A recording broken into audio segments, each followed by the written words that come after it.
Welcome to Motivated to Lead podcast, helping you become a better leader. I'm your host, Mark Klingsheim. Hi, everyone. Thanks again for joining us for our podcast this week. My name is Mark Klingsheim with CIGNA Partners. Each week, we interview leaders and they share lessons learned from their careers. Our goal is to help you become a better leader. This week, we're going to visit a conversation that we had some time ago with Anjan Thakor.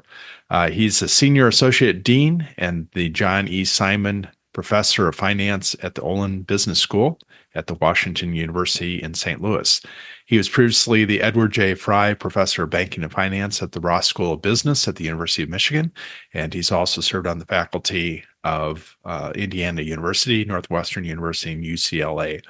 He's worked with many large companies, Fortune 500 companies, throughout his career, and he's published over 75 research papers and 7 books.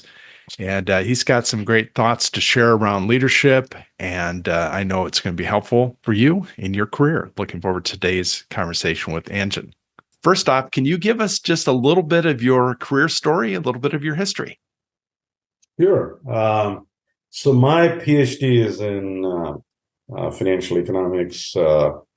My research through most of my career, got my PhD from Northwestern. My research through most of my career has really been in corporate finance and banking and the economics of information. And but then when I moved to Michigan, I began to work with on executive education programs with some of my colleagues there in organization behavior and leadership and innovation. And honestly, that really broadened my perspective on a number of issues. And got to know Bob Quinn and Kim Cameron and others really well as we were working together on executive education programs. And that led me to get interested in issues of corporate culture and leadership and things that were not inside of the traditional boundaries of the research that I'd been working on. And then something really interesting happened a few years back is I then moved to WashU, and then I got a message from Bob Quinn that he had been called by the Mormon Church to go to Australia for 3 years to set up a mission. And so for 3 years, I had very little contact with Bob. And then when he came back, I invited him to an event here in St. Louis, and we were chatting. And I said, "What did you do these past 3 years?" And he said, "We built an organization of higher purpose from the ground up." When I looked at him and said, "What does that mean?" And so he explained it to me, and I said, that sounds wonderful for a religious organization, a church, but would this work to motivate people, energize them to do incredible things in a for-profit organization? And Bob thought about it and said, "I don't know." And so I said, well, then it's a great topic for research. So for the next 3 years or so, he and I embarked on a very in-depth research project, interviewing leaders of a variety of organizations on the issue of purpose. And that eventually led to a Harvard Business Review article and a book that we wrote together. And we've been doing work with organizations in our consulting work. We've been teaching about it. So that's sort of how my journey from PhD in financial economics to some of the work that I do now occurred. So I like to ask this question of most every guest that we have on. If you were able to spend back time and talk to a 22-year-old Anjan, what would you tell him? Well, I think one of the interesting things that I found is that most of the time that I was talking about purpose, I was doing it with senior executives or my executive MBA students or senior executives themselves or boards of directors or CEOs. And then last year and this year, in my capacity as dean, I actually gave a lecture to the incoming freshmen. And I talked about purpose, among other things. It wasn't the only thing I talked about, but the only thing they wanted to talk about was purpose. And so I think if I were talking to a young person, I would say, your purpose in life will change, but think about what your purpose is and what is your contribution goal? What are you going to do to improve the lives of the people you interact with? And it doesn't mean that you don't have your own personal goals, but if that becomes one of the things that you think about, what is your purpose in life? it will help you enormously. So do it for yourself. Understand what that is. And because each one of us is hardwired to have a purpose, right? Whether we know it or not, whether we've thought about it or not, there is something inside us that says, what am I here for? And what is my purpose? And so thinking about it consciously, going through that thought process can be incredibly valuable. Now, I've read the Harvard Business Review article that the book came out of, and in that, I think it was Jerry Anderson, who was the president of DTE Energy, shared kind of around that whole thought around purpose and how it applied in their company and their organization. Can you tell a little bit of that story of kind of real life as people are exploring that purpose and how it relates to business? So the DTE Energy story with Jerry? Right. Yep. Yeah, it's a fascinating story. It's a fascinating case study. So the case study is about DTE Energy, which is a utility, the old Detroit Edison, located in Detroit. And during the 07-09 financial crisis, they faced a real problem, like so many other companies, right? And it was an existential threat. And a lot of companies around them were going out of business, falling into the arms of the government. And so Jerry Anderson was the CEO and chairman at the time, told his senior executive team to come up with a plan to save the company. And he says, we've got to do it fast because our existing plan is basically no good, right? And he said, you've got 10 days to do it. So off they went. He said, within 2 days, some of his senior executives came back to him and said, look, we've just lost too much money, hundreds of millions of dollars. And so we have to take drastic action. And, they recommended what's in the standard, what I call the standard MBA playbook, right? And which is, let's shut down plants and lay off some people to cut costs. And Jerry said that, well, that seemed to make business sense. It went against all of his instincts. And he felt like if they abandoned their people in their time of greatest danger, that would be remembered for a long time. And it would kind of, change the culture of the company. So he basically did the exact opposite. And he said, no. So he went to the organization, 10,000 people, and he said, we're in deep trouble and we've got to take dramatic action to save the company. But a layoff is absolutely the last lever that I will pull to preserve the integrity of this organization.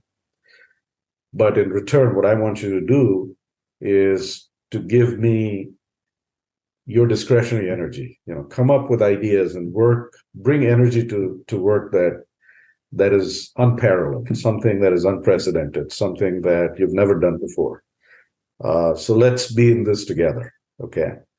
And basically, the point was, if we don't save this company, we will not be here to serve our purpose of serving the communities that we're located in, right? And these communities need us. And then, he said over the next year or so, he was just, because he was holding his breath, he had no idea if this would actually work. But over the next year or so, not only did they survive, they actually prospered. They substantially outperformed all the firms in their industry. Their union relations skyrocketed in terms of how good they were. Customer satisfaction zoomed up. Operating performance improved. The stock price improved. And so, he said that he would never have believed that you could get 10,000 people to line up behind a purpose like this and achieve these kinds of results. So for him, it was just an eye-opener or a revelation. And then this was 2009, 2010. By 2010, they were in terrific financial condition. And so he said preservation of the company was no longer a motivating goal. So he said, we then turned our attention to the outside and said, look, we're doing well, but the communities in which we're located are not doing well. And so let's be a force for good. Let's be a company that makes a contribution to the prosperity and well-being of the communities that we operate in. And that, he says, re-energized people, it repurposed the corporation. And he says it lives to this day. Yeah. So they've now stated, he says, in very short form, people talk about the purpose as to be a force for good, But he says beneath that, there are four pillars, and people understand that it goes all the way back to the crisis and what it means to the organization. A lot of our listeners are first-time leaders, maybe have just moved into a leadership role within their companies, first-time CEOs. What are some things that a leader can do to help build kind of that purpose-driven organization? So in our Harvard Business Review article, we have an 8-step process. I won't go through all the 8 steps, but I want to just highlight a few of the key steps, because a lot of organizations that we work with and we study, sometimes miss those. I think the first step is that the leader has to be able to envision a purpose-driven organization. Because if you as the leader don't believe that your people can be purpose-led, purpose-motivated, and purpose-inspired, you will never invest in it, because it's hard work. Okay. So you have to believe that you can have a purpose inspired workforce. I think the second step is to make sure that you're authentic. Because a lot of people, when I tell stories like the DTE Energy story or cite other empirical evidence, people's eyes light up and they think this is another silver bullet to improve performance. But if you use it just to improve performance and you don't authentically believe in the purpose, people will see through it. And then they become cynical and it produces actually maybe the opposite results, or at best, nothing happens, right? So I think that you have to be authentic. You have to pursue the purpose, because the purpose is worth pursuing, in your opinion, regardless of the economic outcomes. And then realize that the purpose is not hedonic or self-serving. It has to transcend your business goals, but still your decisions are made at the intersection of your business goals and your purpose goals. It's not distinct from running your business. It's not charity. It's not even CSR. It's really integrated with the decisions that you make. And then I think, understand that you don't invent a purpose, you discover it. Mm-hmm. That was one of the revelations in our research. So it's always embedded within the DNA of the organization. You need a process to hear the voice of the organization and bring it out, because then it's going to be authentic. It reflects what the organization values. And then one final key step, once you've discovered the purpose, is to connect the people to the purpose, right? So if Mark and Anjan are 2 employees within the organization, but we're not the CEO, we're middle managers, yeah, you can have a corporate purpose, but that doesn't mean that you and I are going to figure out exactly how that redefines our job and how we would state the purpose of our own job. Because everybody is going to connect with the purpose in a different way. Somebody in IT is going to connect with the purpose in a different way from somebody in sales or in finance or the CEO, right? But you have to help people to figure out how to connect their own jobs to the corporate purpose. And that's a step that in many organizations is missing. So they'll come up with a purpose statement. It's authentic. It's up on the walls. The CEO talks about it all the time. The person in the middle is sitting there saying, what does it mean for me? How do I do my job differently? So what happened in DTE Energy is not going to happen in every company. You have to really work hard to connect your people to the purpose and get each person to reflect on what the purpose of the corporation means for them and their job, and why it makes their job more deeply meaningful to them. That's good. You wrote another book called The 4 Colors of Growth, and I love the visual as far as of that. But can you talk I know we don't have a ton of time left, but can you give just a quick summary of the thoughts around that book and how you would use that? Sure. The 4 Colors of Growth basically is a very simple idea that, there are countless ways in which organizations create value, but they all tend to fall in one of 4 categories. So if you start at if you imagine 4 quadrants and you start at the top left, that's what we call yellow or collaborate. So these are all the things you do to motivate your people, define a purpose, connect the jobs to the purpose, community, leadership. So it's focused on our people, our community, our culture. Below that is red or control, which is our processes by which we improve the firm, right? Quality control, Six Sigma, Lean Sigma, auditing processes, so on and so forth. Risk management, safety. And then you move to the right, bottom, it's blue, which is compete, which is how we relate to customers, external stakeholders, markets, competitors, how we become more competitive, more relevant. And then at the top right is green or create, which is all about creating the future. It's about organic growth through innovation and so on. What's interesting, so this is just a taxonomy of value creation activities that different organizations engage in to varying degrees. One of the big insights of the competing values framework, as we call it, is that while all of these different quadrants have similarities and differences, the quadrants that are diagonally opposite, so yellow and blue or red and green, have nothing in common. And they actually constantly pull the organization in opposite directions at the margin. So they create tensions. The purpose of strategy is to basically figure out how you want to deal with those tensions, right? But if you understand the CVF, you should also understand that you can't have a strategy that simultaneously tries to excel in two diagonally opposite quadrants at the same time. You may want to do that. You may want to be super efficient and super innovative, but that's foolish. That's what the CVF says. So don't have a strategy that makes those mistakes. You may want to have a super collaborative organization that is hyper competitive in the marketplace. Sounds wonderful because everybody sees the positives from both.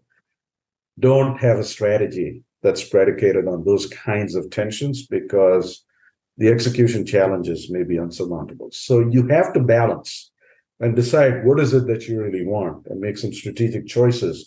And once you create the strategy like that, then you have to think about your culture. Does the culture support the execution of the strategy? And so with the CVF and what the book describes is how you formulate the strategy with the insights of this competing values framework. And then how do you build a culture to support that sort of strategy? And then we have a diagnostic instrument that we can send to people in the organization that actually says, that comes back and tells us based on the data what people think your current culture is and where they would like to see the culture move to. And then we have some tools for how you actually get that change in culture to move from point A to point B so that you're supporting the execution of the strategy. So that's basically a 2-3 minute synopsis of the whole book.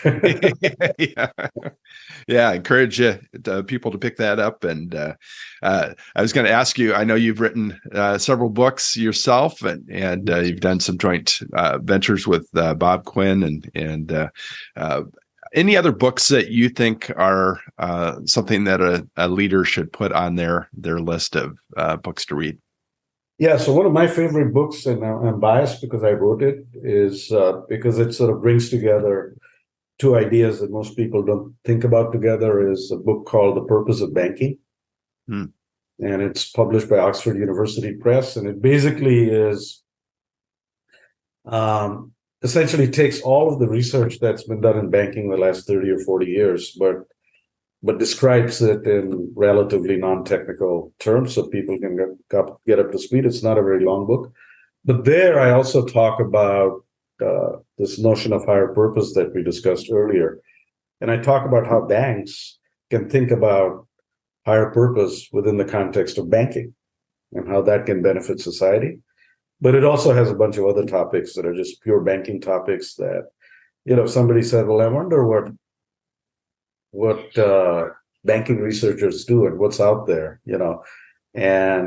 but you don't want to go get a PhD in finance. You can pick this up and read it on a long plane ride, and it's meant to be consumed by a broad audience as opposed to just people involved in the technical aspects of banking research. Okay, very good.